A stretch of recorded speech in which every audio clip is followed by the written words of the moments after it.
Buenas noches, profesor. Cumpliendo con la tarea, pues aquí le presento el texto que he escogido para el trabajo final, ¿no? Y obviamente aquí se va a abordar un poquito con más detalle de lo que se presentó en el trabajo, digamos que en Word, ¿no? El título que escogí del libro es Democracia no lograda o Democracia malograda, un análisis del sistema político del Ecuador de 1979 al 2002, ¿no? Trabajo realizado por el autor Francisco Sánchez en el 2008.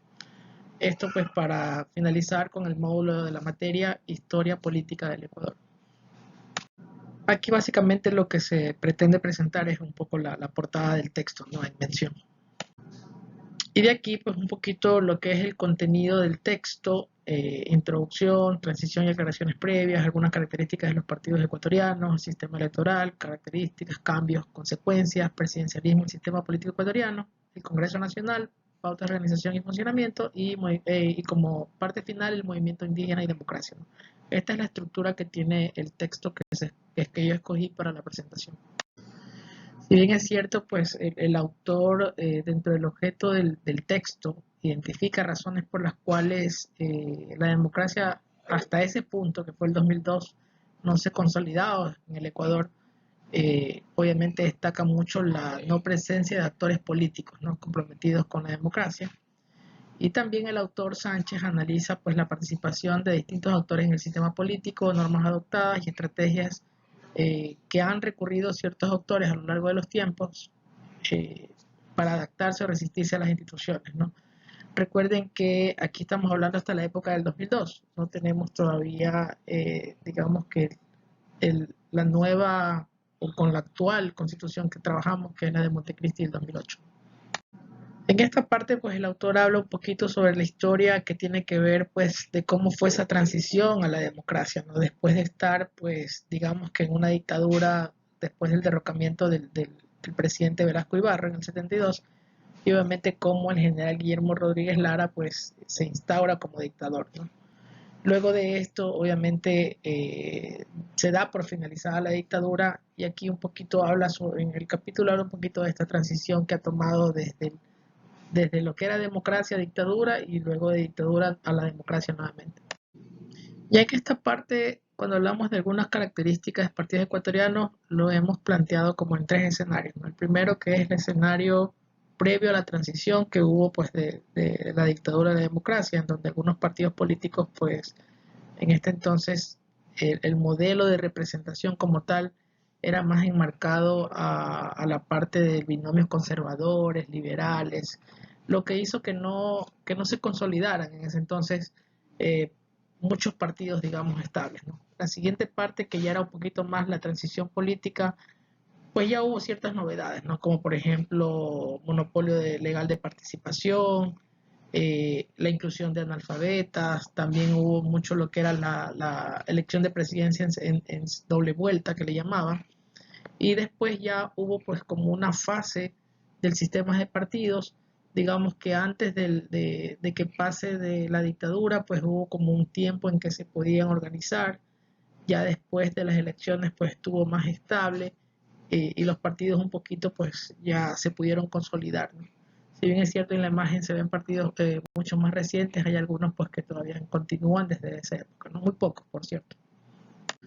Ya en la parte del sistema electoral, características, cambios y consecuencias, pues si bien es cierto, ahí tenemos como que cuatro grandes grupos. De forma general, pues esto ha ido cambiando desde que se implantó nuevamente la democracia hasta el 2002, que es donde está el texto. Hubo muchos cambios en asignación de escaños para lo que en ese entonces se conocía como el Congreso Nacional, por residuos, cocientes, el método de Hunt. Obviamente, de cierta forma sea, se ve que de una u otra forma se manipula también lo que lo que nosotros llamamos como el tribunal electoral, ¿no? Obviamente las consecuencias de esas reformas que han tenido más que nada una principal en 1997 es que los partidos grandes pues obviamente se puedan afianzar y los pequeños pues de una u otra forma como que no hayan tenido mucha participación en la conformación de lo que en ese entonces se conocía el Congreso, como Congreso Nacional. Pues ya en esta parte del presidencialismo, el sistema político ecuatoriano, pues se analiza mucho, pues desde que se adoptó nuevamente la democracia, pues ganando pues en las elecciones el presidente Jaime Rodríguez Aguilera, y que ya pues con la historia se conoce lo que pasó después de su discurso, y que retomó pues el vicepresidente en ese entonces, Jaime Hurtado, ¿no? También en estas épocas, digamos, desde que se retomó nuevamente la democracia, digamos que se discutió mucho sobre el sistema de legislatura, ¿no? Es decir, en el Congreso, cómo iban a ser los congresistas, si de una forma unicameral o bicameral, pues llegando a un consenso de cierta forma, pues que sea el unicameralismo, ¿no? Como lo conocemos y como lo tenemos hasta ahora, ¿no? Y esto pues se toma por resolución en una asamblea de 1998, ¿no? También se ha planteado cambiar, en ese entonces se planteó cambiarlo digamos, un sistema más parlamentario, pero no fue cogido con entusiasmo y obviamente se quedaron pues como estaban, y eso daba pues a que se logren mayorías más estables, ¿no?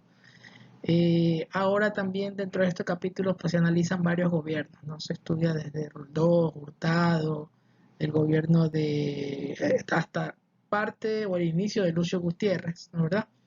Evaluando también pues los impactos que ha tenido cada gobierno dentro del país, ¿no? Ahí en las imágenes ustedes pueden ver algunos presidentes, eh, pasando por León Febres Cordero, Rodrigo Borja, Dala Bucaram, bueno, entre algunos otros que faltan en las imágenes. En lo que tiene que ver con el Congreso Nacional, pautas, organización, funcionamiento, pues en este capítulo se aborda la estructura y funcionamiento del Congreso, enfocándose pues, en las instancias de dirección, papel de partidos políticos, comisiones legislativas. Obviamente se explica la importancia del Congreso Nacional como órgano legislativo, y obviamente como otra función del Estado, ¿no? Muy aparte del Ejecutivo. Se habla mucho sobre el sistema político y qué influencia tiene este organismo dentro de la historia del país.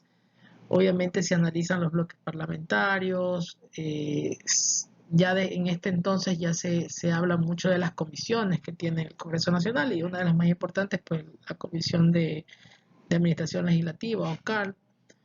Obviamente las distintas vicepresidencias que se tenían en ese entonces.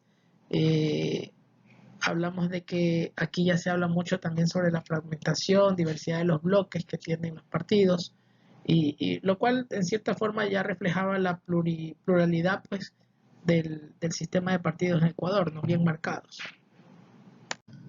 Y ya como última parte, pues se habla mucho sobre el movimiento indígena y democracia, ¿no? Y cómo ha evolucionado este movimiento a lo largo del sistema político ecuatoriano. Sabemos pues que en la CONAIES, que es la Confederación de Nacionalidades Indígenas del Ecuador, se creó en 1986, 85-86, y obviamente después, ya alrededor de 1995, es que aparece Pachacutic, ¿no? Como digamos, como que el brazo político de la Confederación de Indígenas. Sabemos de la lucha de los indígenas a lo largo de la historia del Ecuador, y más aún pues como ya hacen presencia en la política como partido, dentro inclusive del Congreso Nacional con movimiento.